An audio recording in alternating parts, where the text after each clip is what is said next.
So I had a conversation with a friend of mine this evening that sort of inspired me to make this video. And what's the video about? It's about how I recently came into a deeper understanding of what love is. And not just what love is, but who love is. So when I'm relating with a person, right, maybe a boyfriend, right, and I say I love you, right? Who is love? Just like truth. Truth is a person. Truth is Jesus. But that's not what we're talking about. So who is God? Who is love? Love is God. The Bible says God is love, right? So when I say something is, it's just like saying Jessica is a girl. It's a fact. So God is love. So when I say I love you, it is me, God, and you inside that relationship or inside that marriage. So I with that, right, I started thinking about it. There is a way you know the Father, right? That's God, that helps you in your love walk, not just with people, but also even with your personal relationship with your boyfriend or with your husband, right? There is a dimension of love that a person is yet to understand if you don't know God. So saying I love you or even being married to somebody. So sometimes when I think about, people, because I'm at that age where people are like, when are you going to marry? Those kind of things. It is well. I say to myself sometimes like, what maybe it's I'm not even ready for this thing called marriage. Why? Because if I say I love somebody, and Jesus demonstrated this. So Jesus loved us, right? And he came without sin to become sin, to remove sin from us. For every sin that we would ever commit now and for the ones that we have not committed, right? So it is the same thing if I say I love somebody, right? I love him so much that the offense he's yet to commit, I am able and willing to forgive him.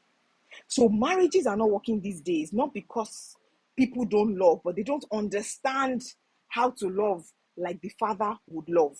Or they don't understand, they have not built that much of a relationship with God to understand how God sees love in a marriage. Because I see marriage as, and I say this thing all the time.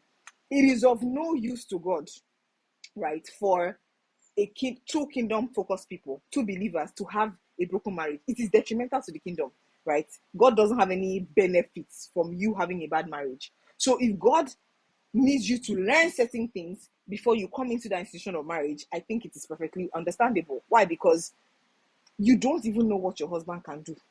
You don't know what you can do, right?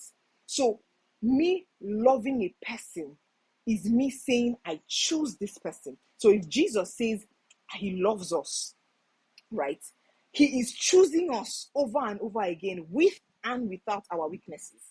So if I love somebody, I am choosing the person over every other person, whether a fine boy with chest, without chest, slim, fat, I am choosing the person over and over again, in good times, in bad times, in the ugly times, right? So it's whenever I think about it this way, I'm like, oh my Jessica, this married thing self, which way, God help us. So yeah, because it's that deep, it's that serious. And a lot of people enter into marriage because of emotions.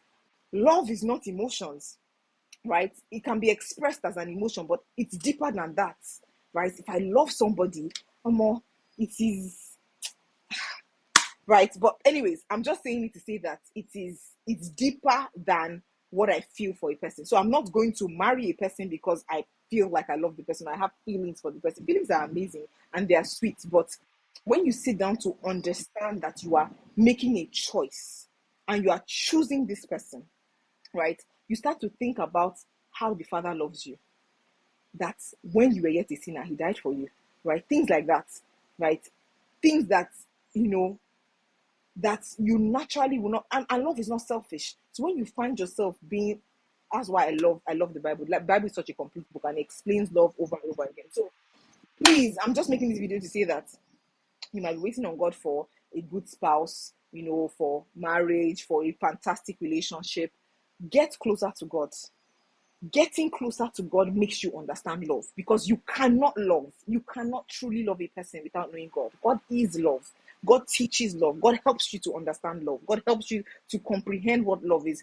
And love forgives.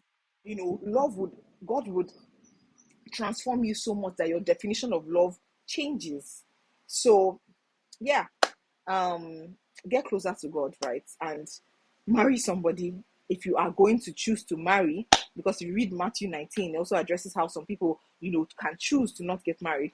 If you are going to decide that you want to get married, you need to get closer to God. You need to know God, because only in Him can you find the true definition of love and actually know how to love, so that you not go and marry and embarrass Zion. Like, I understand, like the other day I talked to my friends, I told them that, mom, I even posted yesterday that, have we noticed that the weather is cold? The weather is cold. And I have a friend that says these things, that we're born again, but our hormones are not born again. Spirits control hormones. Pack yourself back. I'm like, oh no, Father, I can't sin against you. The weather is cold, but I'll drink tea. My friend told me to drink hot tea and this thing. But yeah, right. So I know that the weather is cold, and you are thinking, oh Father, Lord, I wish I had a husband. I wish I had a wife, to experiment and do things with. However, you need to be allow God to help you be ready to have that wife or that husband, so you don't go and embarrass Zion and enter the marriage and just jump out because you have not learned to love. Okay, that's what I wanted to say. Bye.